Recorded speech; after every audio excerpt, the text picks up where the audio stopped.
Hello and welcome back to Fallout 76. Today we are going to have a look at the hunting rifle. Specifically, this hunting rifle. In a recent crafting video where I did hunting rifles, this is one of the ones I got, and it's a good combination of effects. All three effects are good, so I thought I would give it a go.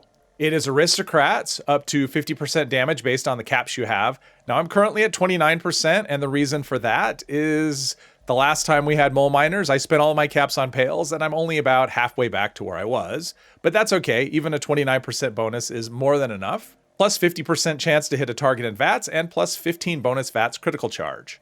Now, I've always really liked hunting rifles. I've never used one that had the VATS Hit Chance bonus. I've always preferred critical hit damage.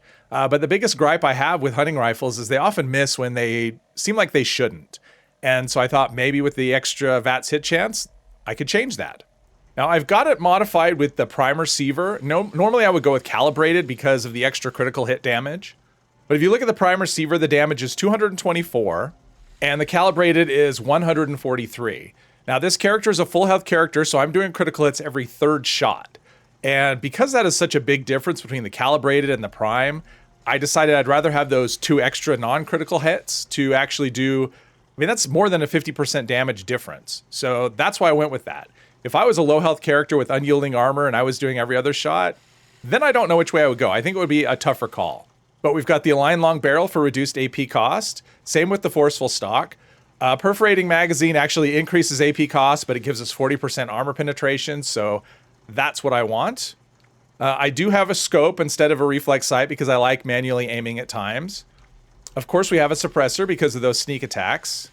And I'm using the camouflage paint, but if you can see there on the right, there's actually a lot of paints available for this. That's one of the nice things about the hunting rifle. There are a lot of options compared to other weapons in terms of paints, but camouflage is my favorite. Now this is a rifleman build, so I have all the rifleman cards maxed out along with Tank Killer. I also have Follow Through maxed out, Tenderizer maxed out, I have Better Criticals and Critical Savvy maxed out. Also Covert Operative, we have Gun Fu Adrenaline. And I have Eagle Eyes for extra critical hit damage, and I also use Blight Soup for extra critical hit damage. Now, another reason why I have this primed is because I have another character that uses a primed light machine gun, and that thing just chews through Ultrasight 308. And with the hunting rifle, you get back way more ammo than you use, so this is actually an effective weapon to farm Ultrasight, or even regular 308 rounds if that's what you're going for, but in my case, it's the Ultrasight.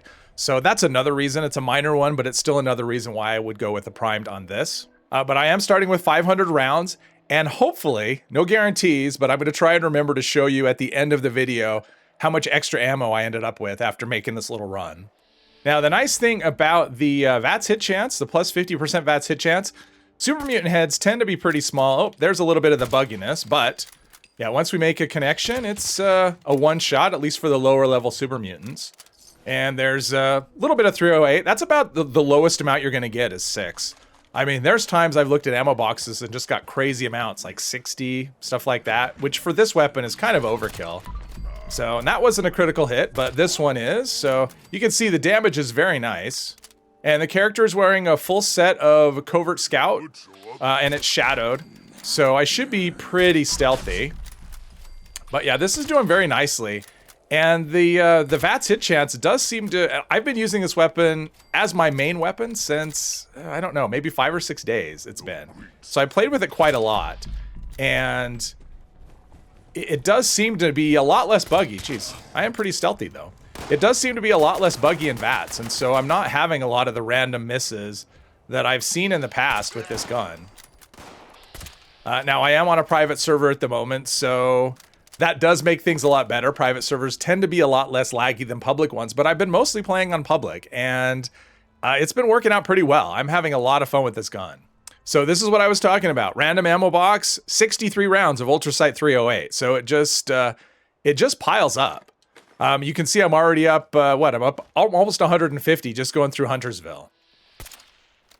Oh, there's another one of those random misses. But those, I'm not seeing a lot of that lately. I see it a lot more. There's a critical hit, which they don't miss unless there really is a problem with server lag. And another ammo box and another 58 rounds. So now I'm up over 200 rounds so far. So it does only hold 5 rounds, but I'm not finding that to be much of an issue because the reloads tend to be very quick. Now I do have rank 2 of Ground Pounder and I do have Speed Demon, so that does speed things up. But the reloads are actually really quick. So even though, yep, a little tankier right there, but even though I'm reloading a lot, I'm not finding it to be much of a disadvantage. The biggest thing with this is the fire rate. It's just, it doesn't have a quick fire rate, and that's the biggest deal. Not when you're sneaking around like this, but when you're in an event, especially if you're trying to get hits in, this is probably not your first choice. But this character also carries a Tesla rifle, and I can switch to that if I'm in an event, if I need to. Although frequently I've been using this in events as well, because at this point, I don't care so much about leveling. But if you do, you know, most people don't carry just one gun. But I'm finding this is it's not a one-size-fits-all, but it's a one-size-fits-most, honestly. All right, so let's, critical hit should be a one-shot. Yeah, he's only level 62, so even though robots tend to be a little tankier. Oh, okay, one shot each, nice. Now, this is an area where I don't expect to end up ahead in ammo because, for some reason, Mirelurks don't tend to drop ammo most of the time, so... But I also don't want to get detected if I can avoid it. But yeah, this thing it's super accurate. It's so nice. Okay, there's a Mirelurk King. It wandered way... Oh, there's two of them. Okay, well, let's see how badly this can go. Critical hit. Okay, took half his health. Not bad. I'm still in caution. They're blind firing with their attack, but yeah, should finish him off no problem. So we're doing all right so far. Oh, and the Mirelurk King did drop a few rounds, but I'm coming out behind on this encounter, I think.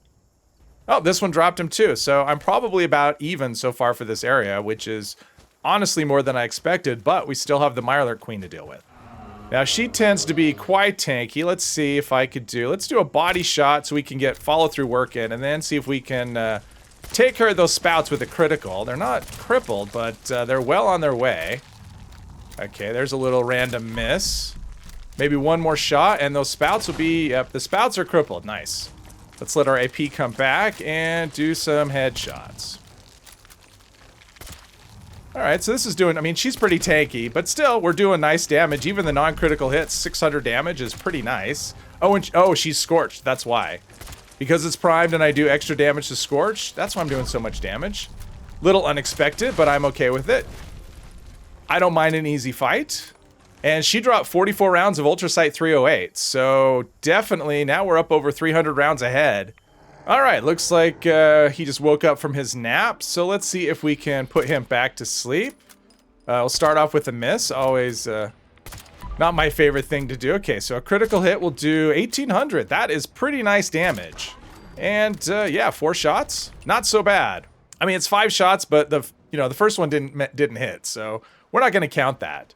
And he dropped a bunch of ammo, but none of it was the ammo we're using. So that's a little bit of a downer, but still, just that little bit, those few encounters we did, we started with 500 and we ended up with 815. So you can see if you play with any length of time, this is an excellent ammo farming weapon. And there you have it, the hunting rifle. With the right combination of effects, this thing is a fantastic weapon. It does nice damage and it's very ammo efficient. Hopefully you enjoyed this video. If you did, please hit one of the buttons down below. And I hope you'll join me in the next one. Thank you very much.